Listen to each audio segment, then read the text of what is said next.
बार ऐसा होता है कि महात्मा कहते हैं हम गद्दा नहीं बिछाते हैं, अच्छी बात है नहीं बिछाते हैं, पर कंबल जो बंटते हैं ना, मिलते मिलते मिलते मिलते वही 100-200 कंबल हो जाते हैं। तो वो तख्त के ऊपर कंबल एक के ऊपर एक जमाते जमाते कम से कम 1-1.5 फुट गद्दे की क्या आवश्यकता है।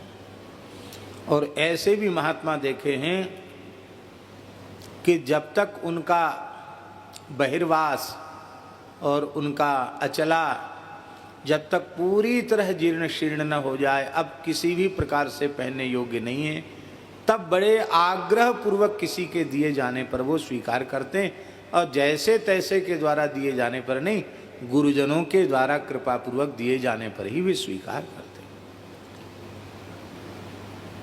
महाराज जी, पुराने महापुरुष कैसे होते थे, एक सत्य घटना निवेदन करें। गंगा किनारे ये कलकत्ती घाट है, राम घाट कलकत्ती घाट, इधर की तरफ बात, राम घाट की बात है। वहाँ एक महात्मा रहते थे, वे मूल में श्री गोवर्धन मठ जगन्नाथपुरी की परंपरा के दंडी सन्यासी महात्मा थे, और उनकी सेवा में एक ब्रह्मचारी रहते थे। राजस्थान का शरीर था उनका, विप्रकुल का, श्री ब्रह्मचारी जगन स्वरूप जी महाराज। तो बड़े समर्पित भाव से अपने गुरु महाराज की सेवा करते थे। और वो जमाना था जब भोज भंडारे होते ही नहीं थे। पूज्य महाराज जी ने बताया कि 2 बोरा, एक बोरा बिछाने के लिए मिल जाए और एक ओढ़ने के लिए मिल जाए तो समझा जाता था कि कुठारी जी ने बहुत दया कर दी, बड़ी करुणा कर दी, जो सर्दी में 1 बोरा बिछाने को 1 बोरा ओढ़ने को दे दिया। कई बार उस पर भी 2-4 खरी खोटी सुननी पड़ती थी। वो जमाना था। भोज भंडारे कभी कभार होते थे, विरक्तों का ऐसे ही ठाठ था, इसी पद्धति से निर्वाह होता था। तो किसी महात्मा के यहाँ उत्सव हुआ, उनके कोई बड़े भगत थे, और उस जमाने में, आज से लगभग 70 वर्ष पुरानी बात होगी, उस जमाने में 10-10 गज का अचला और 1-1 कंबल कमंडल और 1-1 रुपया दक्षिणा। 1 रुपया बहुत होता था। 70-72 साल पहले 1 रुपया की कम कीमत नहीं थी। तो उसके लिए चिट्ठी आई थी कि इतना बटेगा। ये समाचार जल्दी प्रसारित हो जाता है महात्माओं में कि कहाँ भंडारे में क्या बटने वाला है। तो लोगों में चर्चा थी, बड़ा भंडारा होगा, ऐसा ऐसा कपड़ा मिलेगा। कपड़ा तो था ही नहीं उस समय। तो गुरु महाराज ने प्रसन्न होकर एक चिट्ठी अपने पास रख ली, बाकी सब स्थान में दे दिए।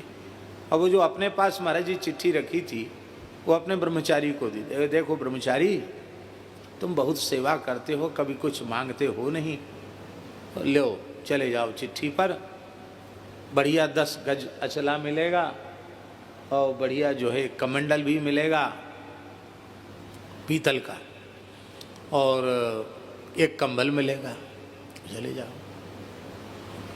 तो उन्होंने कहा कि गुरुदेव जो आ गया,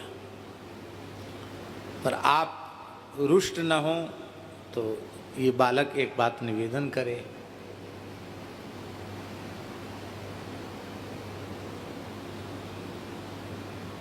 कहो। बोले आपकी जूठन से पेट भर जाता है, आपके अधरामृत से, आपके भुक्तावशिष्ट से मेरी उदर पूर्ति हो जाती है, और आपके श्रीअंग से के वस्त्र से हमारा निर्वाह हो जाता है। हमें किसी भी वस्तु की आवश्यकता का अनुभव ही नहीं होता है। आपकी कृपा से इन किसी वस्तुओं की अपेक्षा हमारे मन में नहीं है। बस आपकी सेवा केवल एक ही भाव से मैं कर रहा हूँ कि भगवान ने बड़ी कृपा की है, मनुष्य जन्म दिया, उसमें भी ब्राह्मण कुल में जन्म दिया। अब ये शरीर धारण करना सफल हो जाए। आप ही कहते हो कि भगवत तत्व की अपरोक्षानुभूति से ही जीवन की सार्थकता है। ऐसा कह के रोने लगे।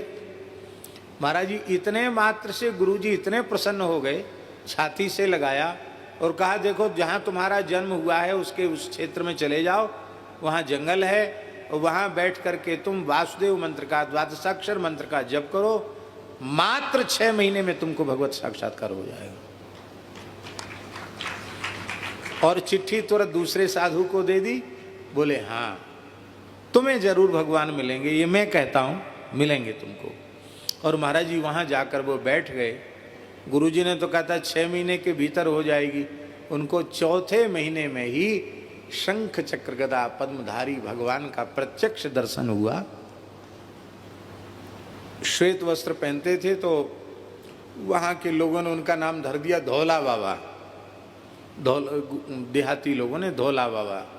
और बचपन में ही घर छोड़ दिया था और अब आए थे थोड़ी बड़ी उम्र में, तो लोगों ने पहचाना ही नहीं कि इसी क्षेत्र का बालक है, बोलते थे नहीं।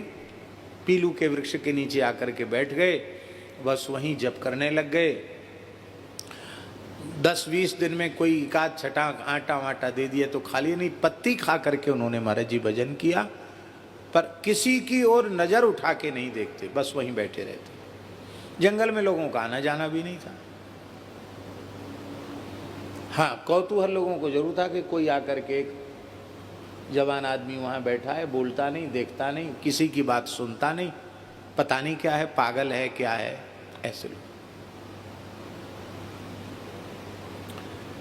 तो जब ये है यावत वस्तु प्रयोजन, तो उनको ये नहीं हुआ कि हम कमंडल ले आवें और अचला ले आवें और कंबल ले आवें, तो जो मिलना चाहिए था उनको मिल गया। श्री सीताराम प्रतिदिन सत्संग एवं दर्शन के लिए श्री महाराज जी के ऑफिशियल चैनल को जरूर सब्सक्राइब करें।